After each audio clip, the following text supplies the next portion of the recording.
The moment Shin Beifong opened his mouth at that banquet table, everything changed. Not because of what he said.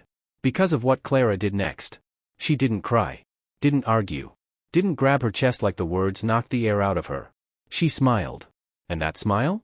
That quiet, controlled, almost peaceful smile? It scared every single person in that room more than any weapon ever could. Because Clara Beifong wasn't smiling like someone who had lost. She was smiling like someone who had been waiting for this exact moment. But let's back up. Just a little. The Beifong family anniversary banquet was held every year at the same place, the private dining hall of the Jade Lantern Estate in Malibu, California. Floor-to-ceiling windows. Views of the Pacific. Tables dressed in black and gold. 40 guests, maybe 50. All the right people. Lawyers. Captains. Business partners who didn't ask too many questions. The kind of crowd that smiled with their mouths and watched with their eyes. Clara had attended this banquet for 7 years. 7 years of choosing the right dress, saying the right things, laughing at the right moments. 7 years of being the only black woman in a room full of people who never fully let her forget it. She wore deep burgundy that night. Simple. No jewelry except her wedding ring and small gold earrings. Her natural hair was pinned up, clean and deliberate. She looked exactly like what she was, a woman who didn't need to try hard because she already knew her worth. She was seated at the head table. Shin's left side. His mother, Yun Beifong, sat directly across from her, wearing an expression that never quite settled into anything warm. It never did. Not once in 7 years. Dinner was almost over. The speeches were wrapping up. Someone had just finished toasting to the family's continued prosperity, and Shin had barely touched his food, which Clara noticed, but didn't mention. She'd stopped mentioning things like that a long time ago. Then Yun set down her wine glass. Slowly. Deliberately. Shin. Her voice was low but it carried. I think it is time. Shin didn't look at his mother right away. He looked down at the table for a second, jaw tight. Then he looked up. And he looked at Clara. Not the way a husband looks at his wife. The way someone looks at a problem they've been putting off dealing with. Clara. His voice was flat. I need to say something. She turned to face him. Calm. Because she had learned, over 7 years, to keep her face calm even when her stomach was doing something else entirely. You have never fit here, Shin said. Not whispering. Not quiet enough that only she could hear. The whole table went still. You were never supposed to be a part of this family. I brought you in and I gave you everything, a name, a position, access to things most people never even see, and you have spent 7 years being a reminder of my worst judgment. Someone coughed. No one else moved. Marrying you, Shin continued, and his voice was steady in a way that told Clara he had rehearsed this, was the biggest mistake of my life. There it was. Not a whisper. Not in private. Not behind a closed door where she could at least have the dignity of no witnesses. Right there. At the anniversary banquet. With 40-something people watching. Yun Beifong's mouth curved. Just slightly. She has always been an embarrassment to this family, Yun added, her voice smooth as glass. She wasn't even looking at Clara. She was looking at her son, nodding slowly, like she was confirming something she'd been saying for years. She does not understand our ways. She never will. This marriage should have never happened. And it should end. Now. A few people shifted uncomfortably. A few others, the ones who had always been more loyal to Yun than to anyone else, nodded. Clara felt the weight of every single eye in that room land on her. 40-something pairs of eyes. Waiting to see what she would do. Waiting for the tears. The anger. The begging. Waiting for her to fall apart the way people always expected her to fall apart when they pushed hard enough. She didn't. Clara Beifong picked up her wine glass. Took one slow, deliberate sip. Set it back down. Then she looked at Shin, really looked at him, for what felt like the first time in years. And she smiled. Not a sad smile. Not a bitter one. Something quieter than both of those. Something that looked almost like relief. She reached up. Unclipped her earrings and placed them on the table beside her plate. Then she looked down at her left hand. The wedding ring came off with no resistance. She set it beside the earrings. Stood up. Smoothed the front of her dress. Thank you for being honest, Shin, she said. Her voice didn't shake. Not even a little. I've been waiting for you to be. She picked up her small clutch. Pushed in her chair. And walked out of the Jade Lantern estate like she owned the floor beneath her feet. Nobody stopped her. Nobody said a word. The doors closed behind her. Yun Beifong laughed first. Short. Satisfied. Good, she said, reaching for her wine. That is done. A few people around the table relaxed. Conversation slowly started back up. Someone poured more drinks. Within 10 minutes, the banquet was running again, almost like nothing had happened. Shin sat very still. He wasn't looking at the door Clara had walked through. He was looking at the ring on the table. He told himself it was fine. That it was the right decision. That his mother had been right, Clara was never a good fit. Too independent. Too quiet in ways that made people uncomfortable. Too much her own person in a world that required everyone to fall in line. He told himself that. But something in the back of his mind, something small and stubborn, didn't quite believe it. He picked up the ring, put it in his pocket, and reached for his drink. What nobody at that table knew, not Shin, not Yun, not a single one of those 40-something guests, was that Clara had known this night was coming. Not the exact date. Not the exact words. But she had felt it building for months. Maybe longer. And she had not spent those months doing nothing. For 6 of the 7 years she had been married to Shin Beifong, Clara had been the quiet engine behind the Beifong family's legitimate business empire. Not because anyone asked her to be. Because she had seen the mess they were in, the offshore accounts that weren't structured properly, the holding companies bleeding money, the investments sitting in the wrong names, and she had fixed it. Quietly. Legally. Completely. She had a finance degree from Spelman College and a master's from UC Berkeley. She had spent 2 years at a top investment firm in San Francisco before Shin's world ever crossed hers. She was not, had never been, someone who needed anyone to hand her anything. But she had loved Shin. Enough to pour everything she had into his world.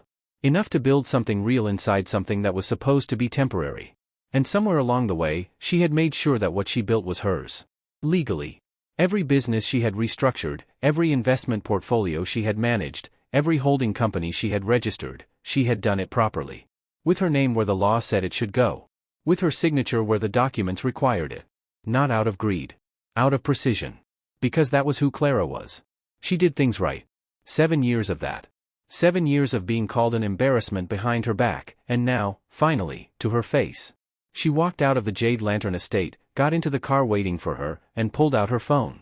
One call. Short. "It's time," she said. Then she hung up. Leaned back against the seat. Let out one long, slow breath. And smiled again. But this one was different. This one was just for her. Back at the estate, Yun Beifong was on her 3rd glass of wine, holding court the way she always did when she felt she had won something. She had been trying to remove Clara from this family for years. Quietly at first. Then louder. She had never hidden her feelings, not really. But she had never managed to tip Shin far enough to make him act. Until tonight. She told herself it was about the family. About culture and legacy and the way things were supposed to be done. Maybe some part of her even believed that. But the real reason, the reason she never said out loud, not even to herself, was simpler than all of that. Clara Beifong had never needed Yun's approval. Never sought it. Never acted like it mattered. And for a woman who had spent her entire life controlling the people around her, that was unforgivable. "She will come crawling back," Yun said to no one in particular. Women like that always do. She raised her glass. Nobody corrected her. Clara, meanwhile, was 40 minutes away in the Silver Lake neighborhood of Los Angeles, walking into a small, clean office above a dry-cleaning shop on Sunset Boulevard. The man waiting for her was David Darko, her attorney and one of the 3 people in the world she actually trusted. He was tall, quiet, with reading glasses he always pushed up on his forehead instead of actually wearing them. He stood when she came in. "It happened," she said. He nodded. "You okay?" "I will be." She sat down across from him. "How long to execute the first move?" He looked at her over the rim of those pushed-up glasses. "The accounts are already flagged. We can initiate the first transfer in the morning. Legal review is done. Everything is clean." "All of it?" "All of it," David confirmed. 900 million, Clara. Give or take. All in accounts registered to entities that belong to you. No theft. No fraud. Just ownership." She nodded slowly. "He called me an embarrassment in front of 50 people, she said. Matter of fact. Not complaining. Just noting." David was quiet for a moment. "Then let's make sure the next time they see your name, they understand what they threw away." Clara looked at the stack of documents on his desk. Years of careful work. Years of building something real while being called nothing by the people who were supposed to value her most. "Execute it," she said. He reached for his pen. Outside the window, the Los Angeles night was doing what it always did, spreading out wide and lit up and indifferent to whatever small dramas were playing out inside the buildings beneath it.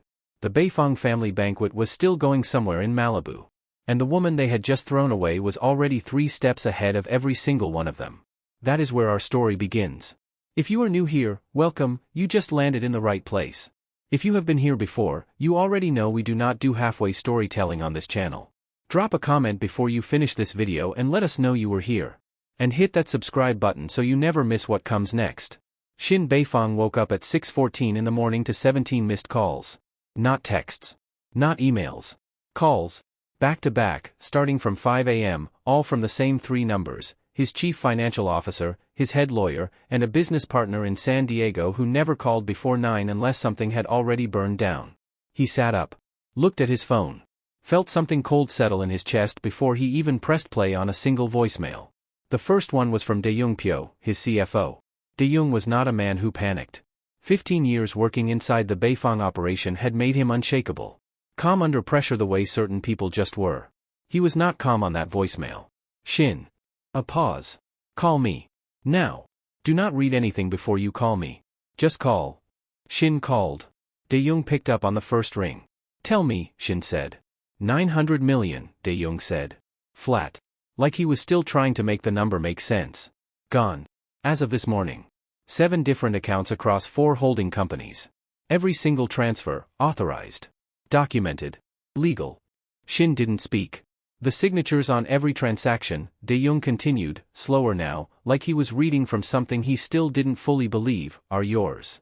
Shin was at the Beifong financial offices in downtown Los Angeles by 7:30. Glass building. 12th floor. The kind of place that looked like any other corporate office, because that was the whole point. Dae-young had the documents spread across the conference table by the time Shin walked in. Stacks of them. Transfer authorizations. Account statements. Business registration papers. All of it printed, organized, tabbed. Shin picked up the first page. Looked at the signature at the bottom. His name. His handwriting. His ink. I didn't sign these, he said. I know. Dae-young pulled off his glasses and pressed his thumb and finger to the bridge of his nose. Or, you did. But not for this. These signatures were originally collected for legitimate operational transfers over the last 4 years. Clara's legal team attached them to a separate authorization structure that she built out over time. Every document is properly filed. Properly timestamped. Everything is clean. Shin set the paper down. She prepared this, he said. Not a question. For a long time, Dae-young said. Quietly. Shin, the holding companies. The investment accounts. 3 of the 4 that were drained this morning, she built those. She registered them. Her name has been on the foundational documents since the beginning. Legally, the money in those accounts belonged to the entities she controlled. She didn't steal anything. Shin stared at the table. She withdrew what was already hers, Dae-young finished. The room was very quiet for a moment. 900 million, Shin said again. Give or take. Yes. Shin sat down. Slowly. Like the air had gone out of him. He had spent the night telling himself last night was the right call. That the banquet, the words, the ring left on the table, all of it was necessary. Clean. A decision he should have made years ago. Now he was sitting in a conference room looking at 900 million reasons that the woman he had called an embarrassment in front of 50 people had been 3 moves ahead of him the entire time. Maybe longer.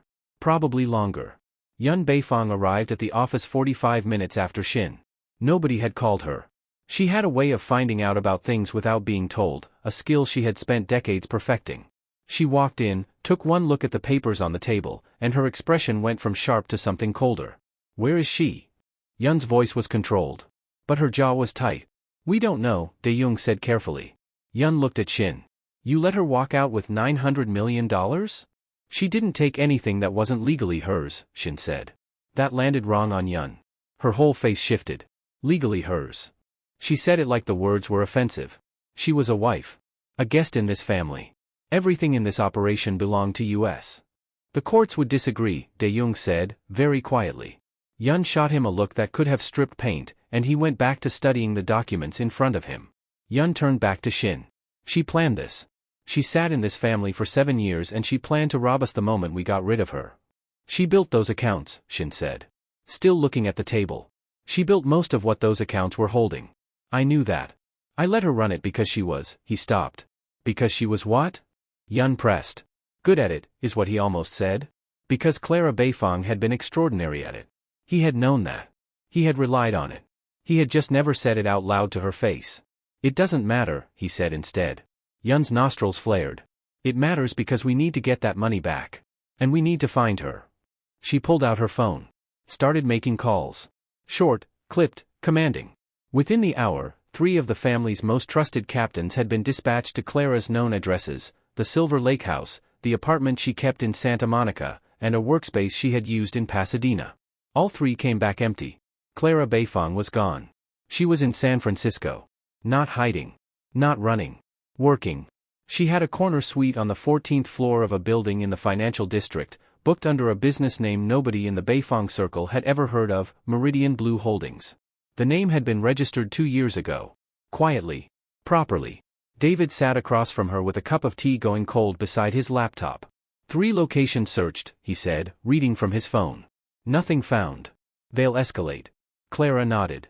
She was looking at a spreadsheet on her own screen. Color-coded. Detailed. The kind of document that took not weeks but years to build correctly. Let them look, she said. There's nothing to find that isn't already in public records. She was not worried about being found. She was reachable. Her phone was on. Her name was on the front door of 3 legitimate business registrations in the state of California. She wasn't hiding. She just wasn't there. Wasn't in the place they expected. Wasn't crumpled in a corner somewhere waiting to be brought back and forgiven. That was what they couldn't understand. They had expected fear.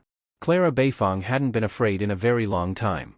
Her second call that morning was to a woman named Tamsin Rue, a brand strategist out of Oakland she had quietly retained 6 months ago.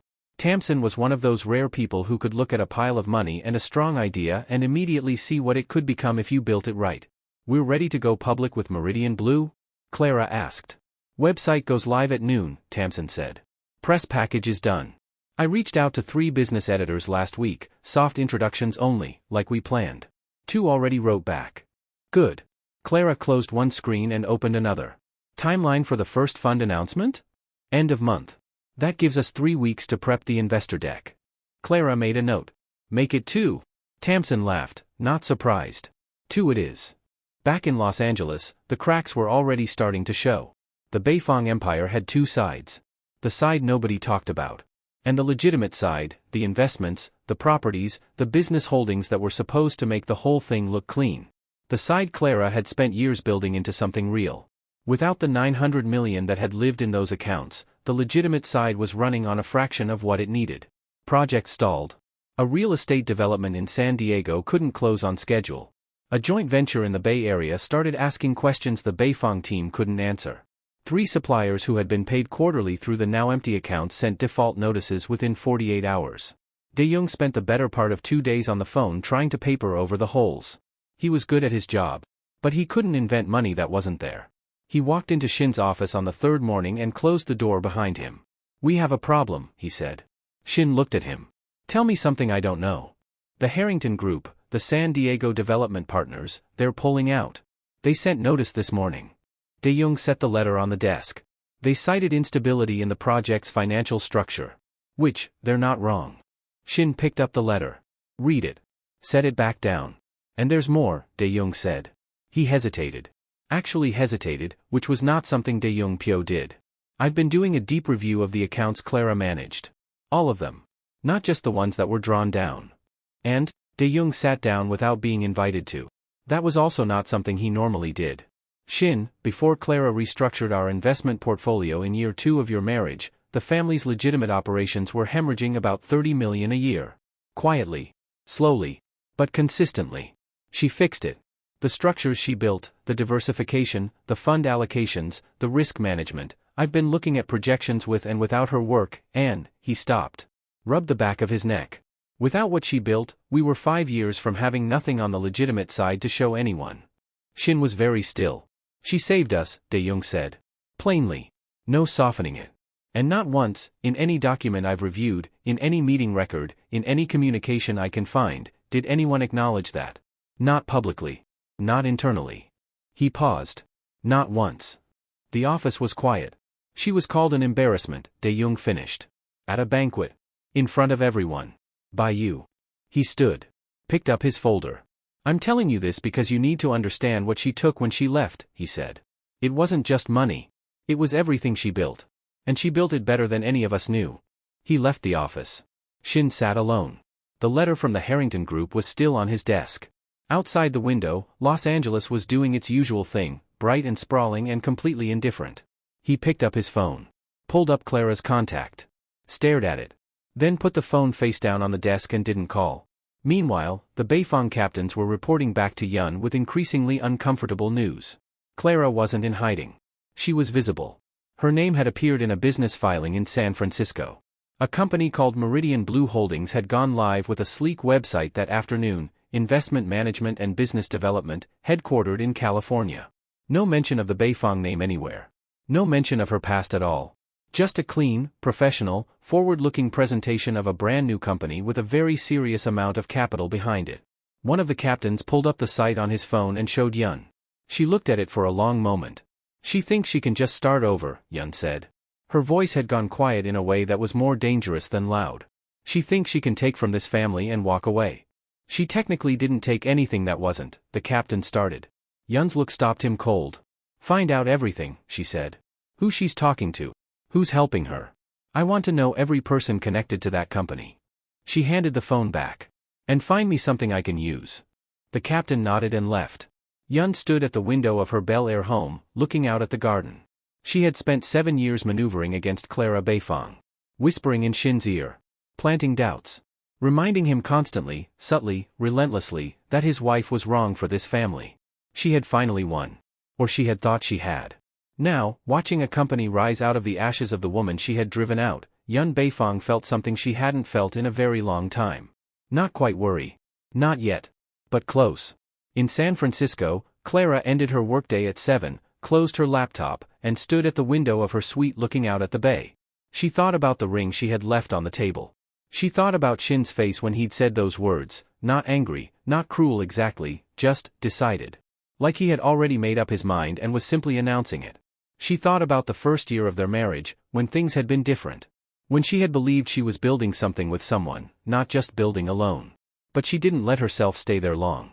Because the woman who had sat at that banquet table and smiled when everyone expected her to fall apart was not the same woman who had walked into that marriage 7 years ago. That woman had learned. Had watched. Had built. And she wasn't done yet. Not even close. Wherever you are watching this right now, we see you and we are so glad you're here. If this story is pulling you in, drop a comment and tell us where you're watching from. We love hearing from you. And if you haven't subscribed yet, do it now so you don't miss what Clara does next. Yun Beifong thought she had found the perfect weapon.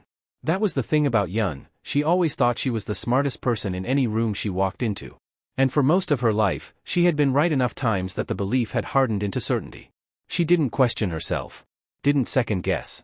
She moved through the world like someone who had already read the ending and knew exactly how everything was going to land. That confidence was her greatest strength. It was also about to become her greatest problem. The man she had sent to dig up information on Clara came back 9 days after the banquet with a thick folder and a satisfied look on his face. His name was Remy Caldwell, not a captain exactly, more of a fixer. Someone who knew how to find things people tried to keep buried. He sat across from Yun in her Bel Air sitting room and opened the folder on the coffee table between them. Everything you need, he said. Yun picked up the first page. Read it. Her eyes moved quickly, she was a fast reader, always had been. She turned the page. Then the next. By the 4th page, her expression had shifted into something that looked a lot like triumph. She was working with outside investors, Yun said. Before she even left. She was already building Meridian Blue while she was still inside this family. Yes, Remy confirmed. Contacts going back at least 18 months. Some of the business filings are even older. Yun nodded slowly. So she planned to leave. She was never loyal. She was using this family the entire time to build something for herself. She set the folder down. Clasped her hands in her lap. This, she said, is what I take to the lawyers. And to the press if necessary. She used the Beifong name and resources to build a competing enterprise while still married to my son. That is a betrayal. That is grounds to challenge every transaction she made. Remy nodded. But something in his expression didn't quite match her energy. Yun noticed. What? He was quiet for a second. Then, there's more in that folder. Back section. She looked at him. Then looked down. Turned to the back section.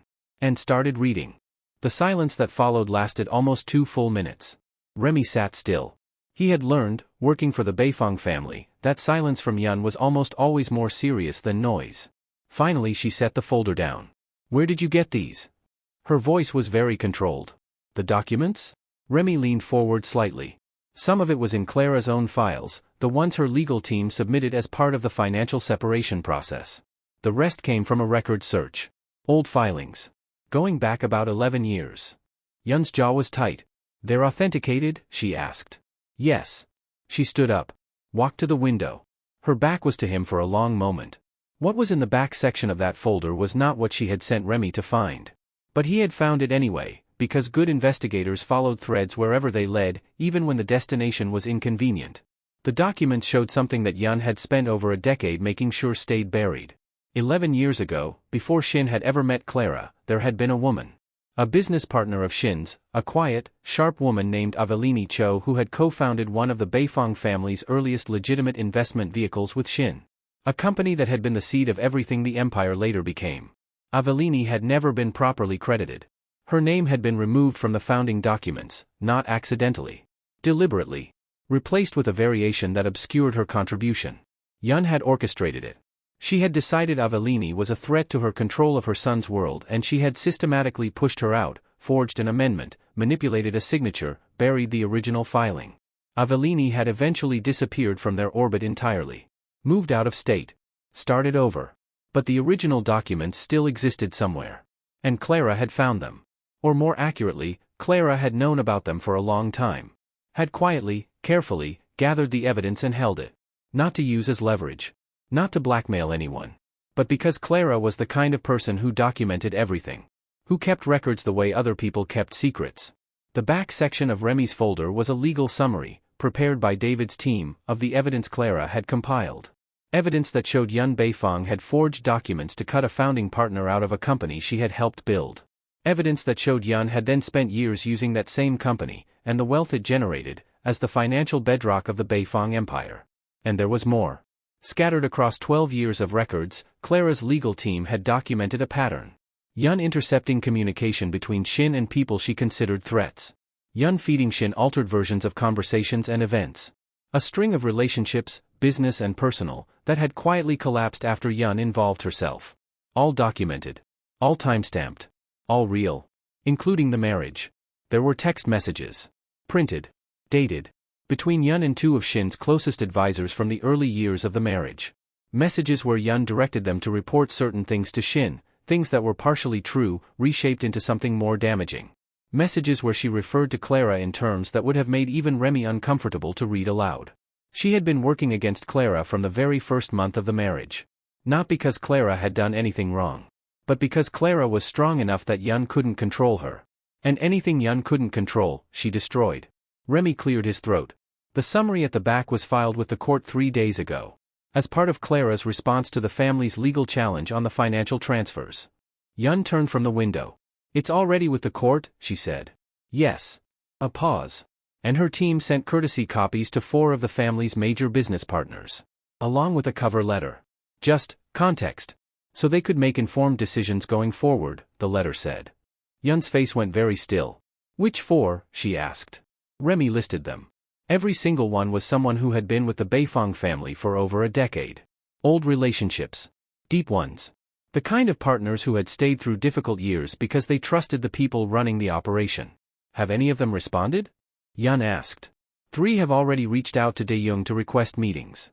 Remy paused again. Not with you. Not with Shin. With Dae-young. To ask questions. Yun closed the folder. Shin found out about the court filing from Dae-young, not from his mother. Dae-young walked into his office just before noon, closed the door, and slid a printed copy of Clara's legal response across the desk. He didn't say anything. Just let Shin read it. Shin read it. He read it twice. By the time he set it down, something in his face had changed. Not dramatically. Not in a way anyone would necessarily notice from the outside. But something behind his eyes had gone very, very quiet. Did you know any of this? He asked Dae-young. Some of it I suspected, Dae-young said honestly. The Avelini Cho situation, I was never told the details but I always felt something was off about how that company was structured early on. I never dug into it because, he stopped.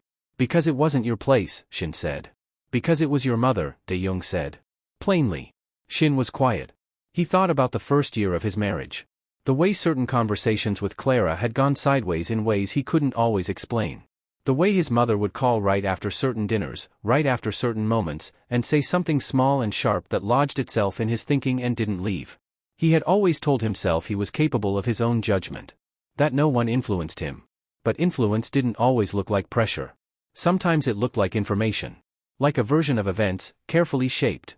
Clara knew, Shin said. More to himself than to Dae-young. She knew, Dae-young confirmed. And she documented it. For years. And she never used it against anyone. He let that sit for a second. Until they gave her no choice. Shin stood up. Walked to the window.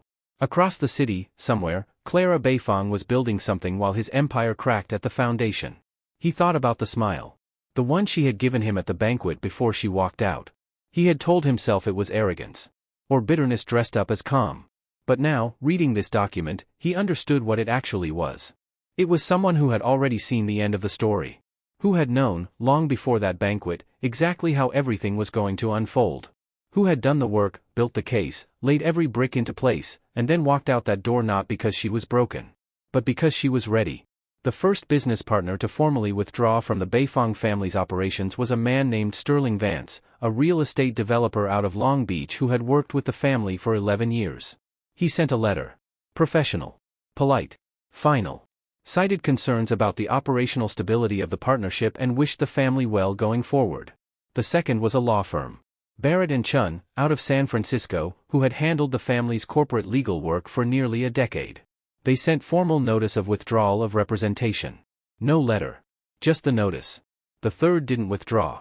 But they sent a representative to meet with Dae-young in person, a woman named Priya Hollis, sharp and direct, who sat across from Dae-young in a conference room and asked him, without any softening, whether the documents filed with the court were accurate. Dae-young told her he was still reviewing them. She told him she needed an answer within 72 hours or they would be making their own decision. She left. Dae-young sat alone in the conference room for a while before going back to his office. Yun called Shin that evening. He let it ring. She called again. He let it ring again. Third call, he picked up. "We need to talk," she said. Her voice was tight but composed. Still trying to hold the shape of control. "I read the filing," Shin said. Silence. "It's not as simple as it looks," she said finally. "Which part?" he asked. His voice was flat. Not angry exactly. Flat in a way that was maybe worse than angry. "The forged documents? The texts to my advisors? The part where you were working against my marriage before the first year was even over? I was protecting this family," she said. "From what?" And there was the anger, finally. Not explosive. Cold. From a woman who spent 7 years building the most stable part of our operation? From someone who actually knew what she was doing and did it without ever asking for credit. She was not right for. "You decided that," Shin said. "And then you made sure I believed it too. Piece by piece. Year by year." He stopped. Took a breath. "And I let you." Yun was quiet. "She protected us," Shin said. Quieter now. Almost like he was still convincing himself of it. Even from herself. She had all of that, everything she filed, everything she documented, and she held it. Didn't use it. Because she was trying to make the marriage work. And he stopped again. "I called her an embarrassment." The silence on the line stretched out long and uncomfortable. "What do you want me to do?" Yun said finally. And something in her voice had shifted. Just slightly. Just enough for Shin to hear it. "Nothing," he said. "That's the problem. There's nothing left to do." He hung up. In San Francisco, Clara was on a call with Tamsin when the news alert came through on her secondary screen. She glanced at it, kept talking to Tamsin for another 3 minutes, then wrapped up the call and let herself look at it properly. Beifong business partners withdraw amid legal dispute. The headline was small, local, buried on a business news page. But it was there. And it was accurate. She didn't celebrate. Didn't call anyone. Just sat with it for a moment. David knocked on the open office door and came in. Looked at her face. "You okay?" he asked. Same question he always asked. "Sterling Vance withdrew," she said. "I heard. He was one of the first people who ever actually shook my hand at a Beifong function," she said. Year 1. He shook my hand and said nice to meet you like he meant it. That was rare. David sat down. "He's doing what's right for his business." "I know." She looked at her screen. I'm not glad about any of this the way people might think. I didn't build the evidence file because I wanted to destroy them. I built it because I needed to protect myself." "And you did," David said. "But it still," she stopped. Looked out the window at the bay. "It still cost something. That's all." David nodded. Didn't try to make it smaller than it was. How's the investor deck coming? She asked after a moment. Done, he said. Tamsin wants one more pass on the language. Tell her 48 hours. Clara turned back to her screen. We have a meeting to prepare for. She opened the deck. Pulled up the first slide. Meridian Blue Holdings, Investor Presentation. Clean. Bold. Professional. Below the title, in smaller text, built by Clara Beifong. Built to last. She had put her name on it herself. Deliberately. Clearly. No hiding. No new identity. No pretending the last 7 years hadn't happened. Just her name. On something she had built. Something nobody could take from her. She scrolled to slide 2 and got to work. Back in Los Angeles, Yun Beifong sat in her sitting room with the folder still on the coffee table in front of her. The house was quiet. Staff had gone home. No advisors. No captains. No one to perform strength for. For the first time in a very long time, Yun Beifong was alone with the truth of what she had done. She had told herself it was always about the family. About legacy. About protecting what they had built. But sitting in that quiet room, she couldn't quite hold on to that story the way she usually could. She had seen Clara walk into her son's life and she had felt something she never admitted, not fear exactly. Something closer to recognition. Here was a woman who was sharp and capable and completely herself. Who didn't bend to rooms. Who didn't shrink. Who would have been, if Yun had let her, the best thing that ever happened to the Beifong name. And Yun had spent 7 years dismantling her anyway. Because she could. Because that was what she did. She picked up her tea. It had gone cold. She drank it anyway. Outside, the Bel Air garden was dark. The city lights were visible over the trees. Yun thought about calling Shin again. Decided against it. She thought about calling her own lawyer. That one she actually did, but the call went to voicemail, which meant she had to sit alone a little longer. She set her phone down. The folder sat on the coffee table, full of all the things she had done and all the ways they had finally caught up with her. The woman she had spent 7 years calling an outsider. The woman she had finally pushed far enough. The woman who had smiled and walked out the door, not because she was giving up, but because she had already won. Yun Beifong, for the first time in decades, didn't have a next move. And that, more than anything else, was what frightened her. If you have made it this far, you already know this story is something different, and we are just getting to the best part. Share this video with someone who needs to see what real strategy looks like. And if you haven't subscribed yet, you are one tap away from never missing a story like this again. The Beifong family made one final mistake. They thought Clara was coming for them. That was the thing about people who operated through fear, they assumed everyone else did too. Yun had spent decades using pressure and threat and carefully placed damage to keep people in line. So when Clara walked out of that banquet and started building something, Yun's mind went immediately to war. To retaliation. To the idea that Clara was gathering resources the way someone gathers weapons. She told Shin as much. Told him to prepare. Told him Clara's next move would be aggressive, legal attacks, public exposure, a coordinated effort to bring the Beifong name into the kind of scrutiny that no operation like theirs could survive. Shin passed some of that thinking to De-young, who quietly prepared contingency documents. The family's remaining lawyers were briefed. 2 of the captains were put on standby for, nobody said exactly what. Just standby. They braced for impact. What came instead was something none of them had a playbook for. A press release. It went out on a Tuesday morning.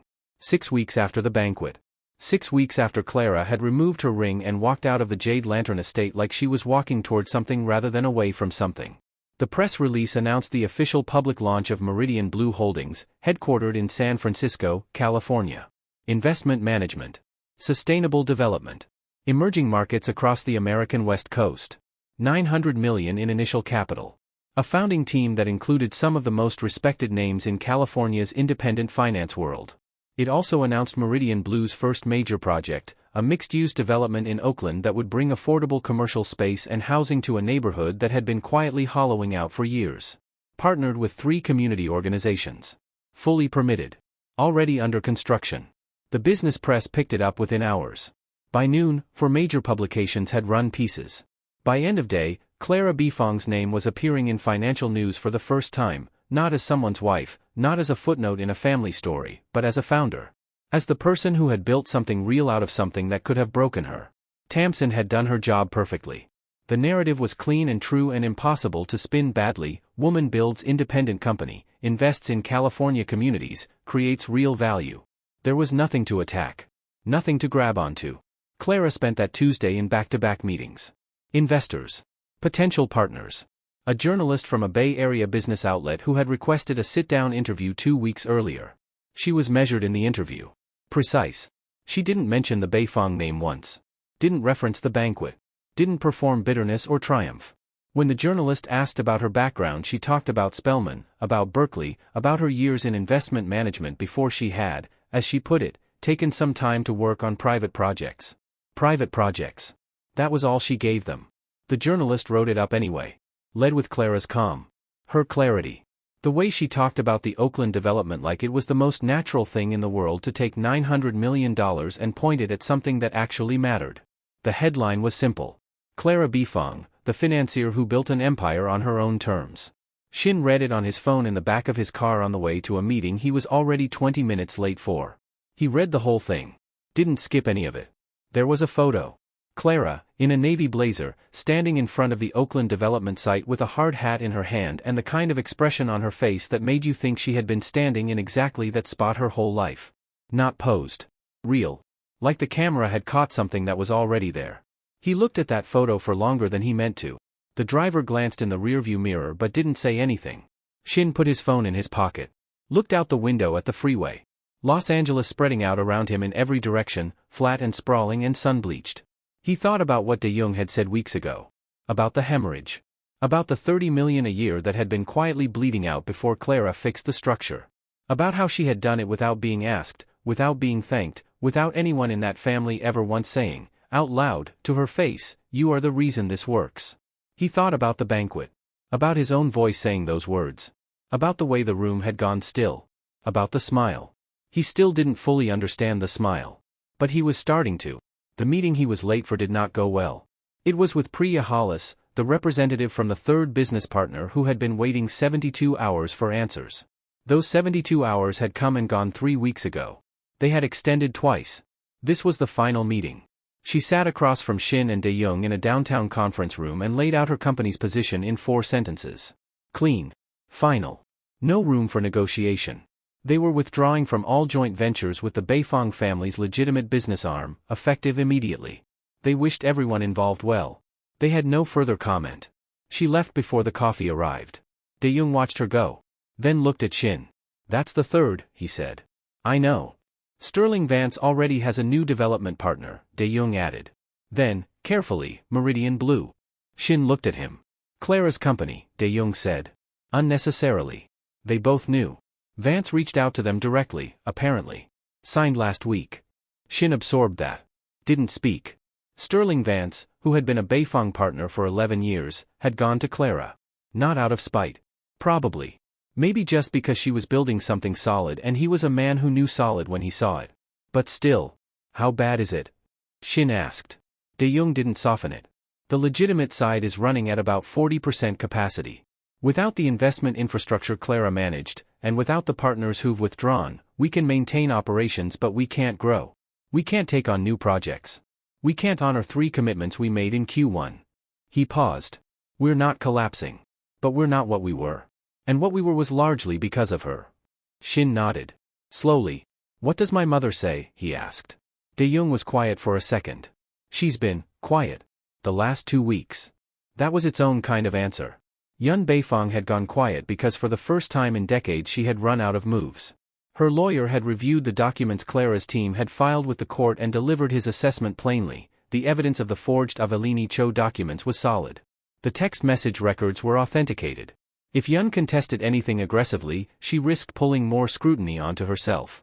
The smart play, legally, was to settle quietly and let it go. Let it go. Yun had never let anything go in her life. But her lawyer was right and she knew it. And more than the legal exposure, what had actually reached her, what had gotten through the armor she had spent decades building, was the silence from Shin. He wasn't angry at her. Not in the way she could have worked with. He wasn't yelling, wasn't confrontational, wasn't showing up at her door demanding explanations she could talk her way around. He was just distant. Present in the family's business dealings because he had to be. Professional. Polite. But the closeness that had existed between them for years, the closeness she had cultivated and curated and in many ways manufactured, that was gone. She had built her influence over her son by being the most important person in his world. By making herself indispensable. By being the one who interpreted everything for him, who explained people to him, who helped him see what she wanted him to see. Clara had never done any of that. Clara had just been real. And it had taken Shin 7 years and a court filing to understand the difference. Yun sat with that. Let it be what it was. She did not call her son to apologize. That was not something she was capable of yet. Maybe ever. But she stopped making calls to the captains. Stopped directing anything. Pulled back from the operations she had always kept her fingers in. Not because anyone told her to. Because she finally understood that the game she had been playing for decades had just ended. And she had not won it.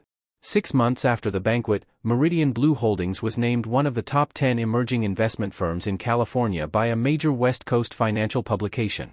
The Oakland development had broken ground on schedule. 200 affordable commercial units. 80 residential. A public plaza.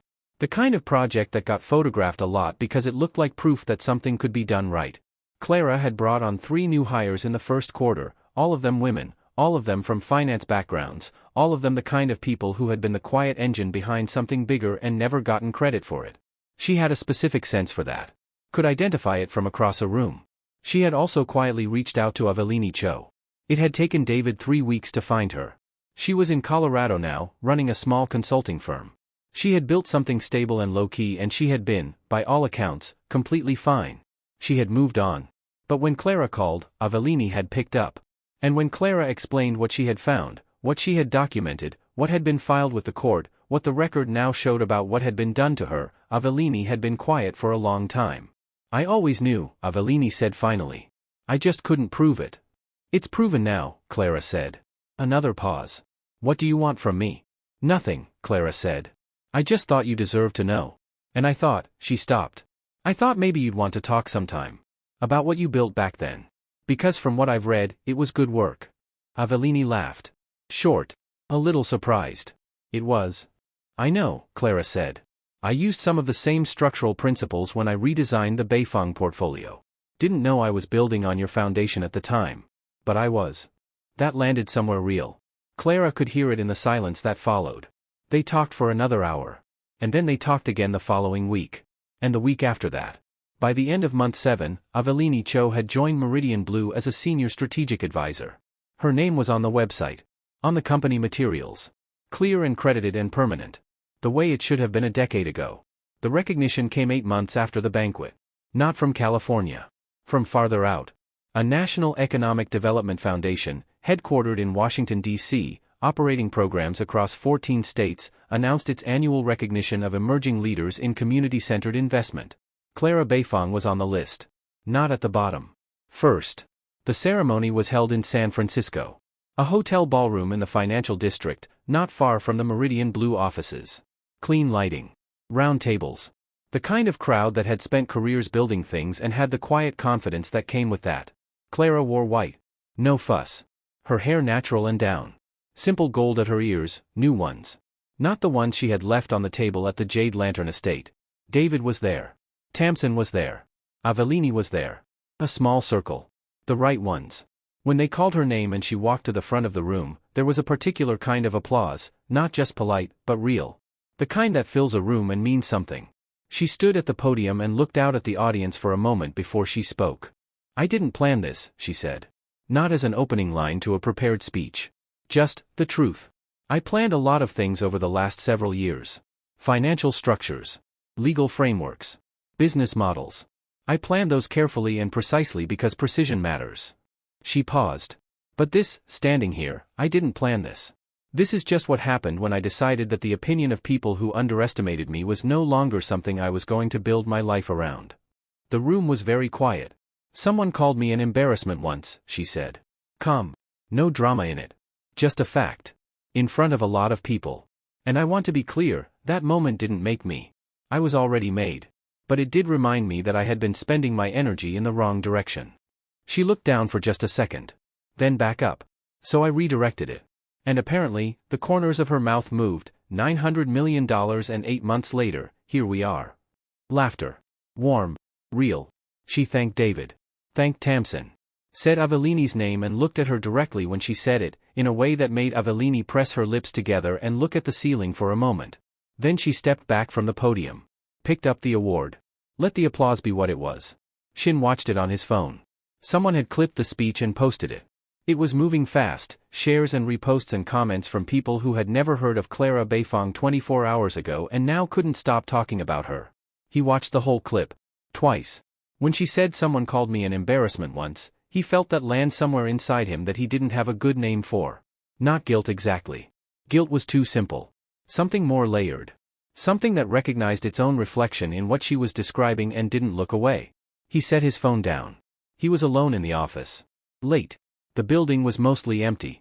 Los Angeles was doing its nighttime thing outside the window, lights and distance and the particular quiet of a city that never fully stopped. He thought about calling her. Had thought about it more than once over the last 8 months. Had drafted messages he didn't send. Had picked up the phone and put it back down more times than he would have admitted to anyone. He didn't call tonight either. Not because he didn't want to. But because he understood something now that he hadn't understood before. Some situations didn't get fixed by a phone call.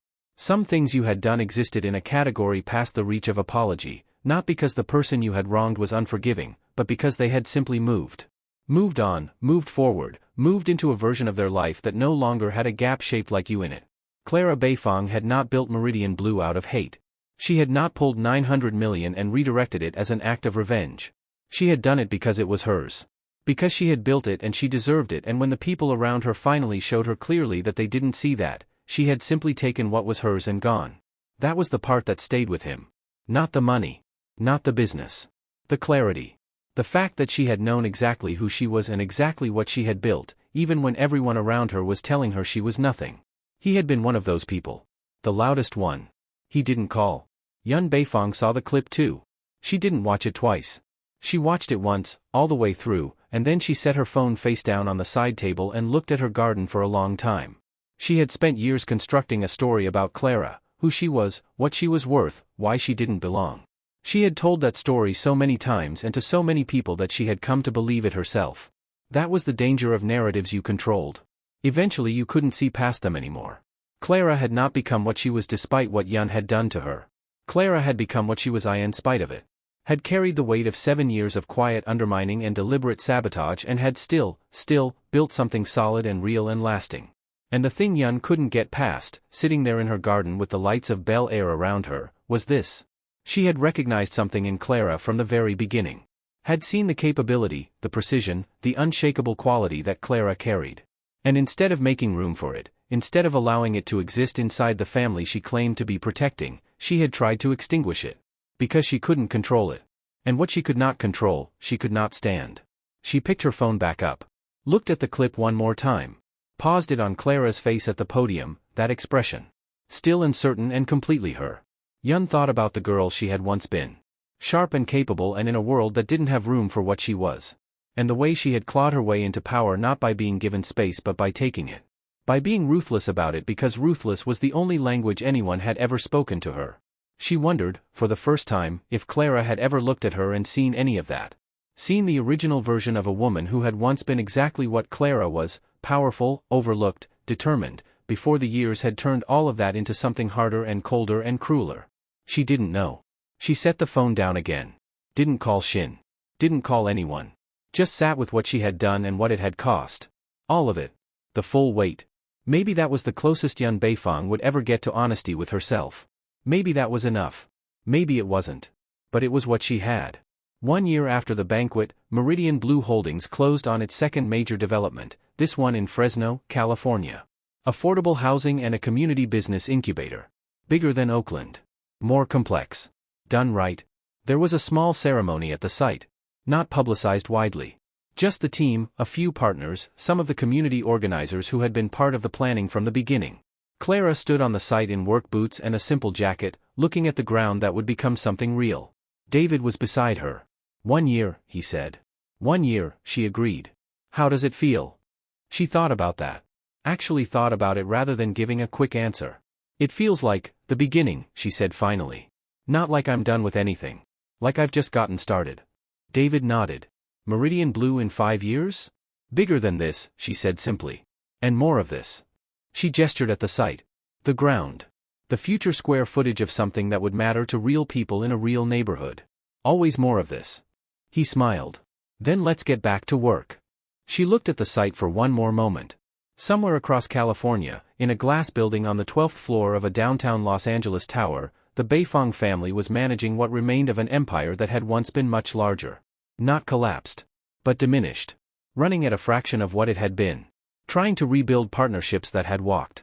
Dealing with the structural gaps that the departure of one woman, and everything she had built, had left behind. Shin Beifong was still at the helm.